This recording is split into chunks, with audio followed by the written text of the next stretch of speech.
Hello and welcome to my channel. If you're new here, my name is Avery. I am 26 years old and today's video is going to be a Transfer Tuesday. So Transfer Tuesday is the one day of the week here on the personal finance community where we all get together and move money towards our financial goals. I've not always been super consistent with Transfer Tuesday simply because for a while there, I was only getting paid once per month and it just wasn't giving me a lot of flexibility or extra income to find in my budget to move towards my financial goals. Now I'm getting paid bi-weekly, so I find that I should be a little bit better or at least somewhat consistent with posting these videos. I currently have two financial goals that I am prioritizing. The first one being my emergency fund. This is my main priority and where most of my extra money is going towards. I really want to get my emergency fund up to $12,000. At the beginning of this year, I had $8,000 in this account, but my reasoning for this is I want to bring up how much money I'm saving as I have been spending more money than I used to in the past. And with inflation, it's just important that I put aside more money in case bigger financial issues or emergencies pop up. And with the emergency fund, my goal is to reach $12,000 by the end of this year. So by January 1st of 2025, I want to have the full $12,000 saved. My second financial goal is my cruise savings. So I currently have a cruise booked for March of 2025. The final payment is due in December, and I want to make sure I have the full amount I need in order to pay this. With the cruise, I did go on a payment plan to get flexibility, but there has been 0% interest. I would not personally use a credit card or go into debt in order to go on a vacation. So I have been saving for this a little bit over time throughout the year as soon as I knew that I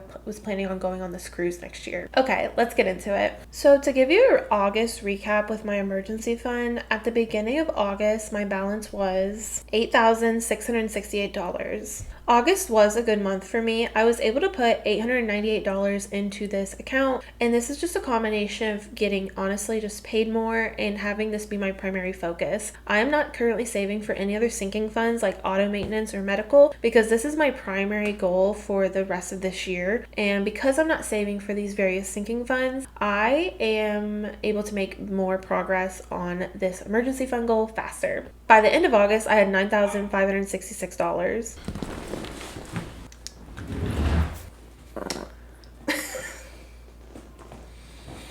Brief interlude from Miss Cecilia. She is a 1-year-old Shih Tzu. She likes to bark, so that's how she ended up in the video. Say hello. She's getting scared a little bit by her reflection in the computer. She's like, I don't know about this one. Anyways, by the end of August, I was able to have a total of $9,566 in this account. I did get my first paycheck for September already, and I decided to put another $244 into my emergency fund category, bringing my new total to $9,810. So I am pretty happy with how I am doing with my emergency fund. I have the second paycheck of September, and then I have October, November, December. So ideally, I should be able to reach this, assuming there's no other major financial situations that come up. I will say I've been having some more medical visits or like doctor visits, so I'm a little concerned about that sinking fund at the moment since I'm not actively contributing to it. I do have a little bit in reserves. I just don't know if I'll need to like prioritize that a little bit as bills come up. So we will see how it goes, but so far I'm really happy with being close to $10,000. What are you doing? Starfish. That's how she likes to keep her arms. Here, let's fix your bandana. There you go.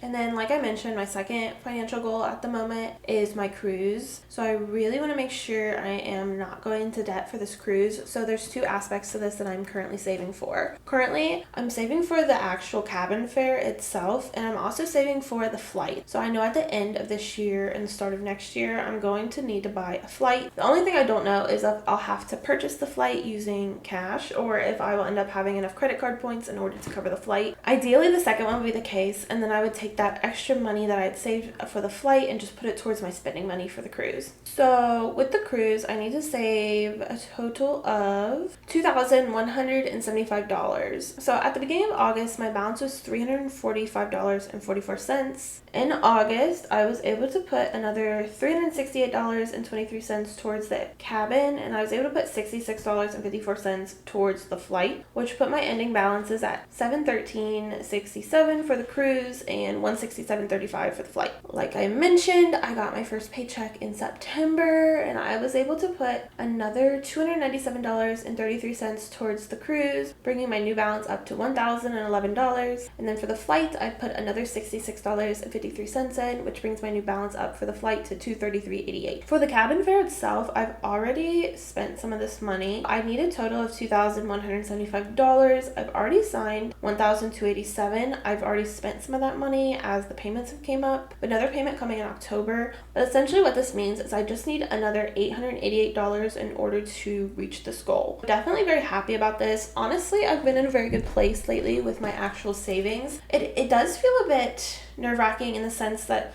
since I haven't been focusing on my sinking funds, of course, once I bring those back in next year, my finances might feel a bit tight again. But at the end of the day, like money is flexible, and I can move money around as I need in order to reach my various financial goals or any expenses that come up, which is why I feel currently comfortable with not putting money into sinking funds while I focus on my emergency fund. Does that make sense? If something were to come up with my car, I did just get it serviced a few months ago, and I have not been driving it like at all. I'm not really too concerned about it, simply because one, I think there's a low likelihood, two, I'm not really driving it at the moment, so if something did come up, it's not like I actively need it, and then three, worst case scenario, I would just take money from my emergency fund. For medical expenses, I would probably just cash flow that as they come up or put them on payment plans, because personally, I don't feel very strongly about the whole medical system in the United States. So as long as there's no actual interest being charged, or depending on the size of the bill, I would either just take money from my next paycheck and pay it off and put less money into my emergency fund, or I would put it on a payment plan. So it really just depends on what comes up. But yeah, that's where I'm at currently with my financial goals. I forgot to mention for the flight, I have $233 in this account, and I need another $266.12 in order to reach the $500. And then for my emergency fund, I need another $2,190 in order to reach this goal by the end of the year. Like I mentioned, I'm really happy with how I've been doing with my savings. It's honestly not been a very good few months for me. Let me know how you're doing with your savings goals in the comments down below. I'd love to hear about it. Like, what are you currently focused on and how's it going for you? But otherwise, I hope the month of September is off to a good start for you. Don't forget to like, comment, and subscribe. It really helps out my channel. But otherwise, I will see you all next week for another video. Bye now.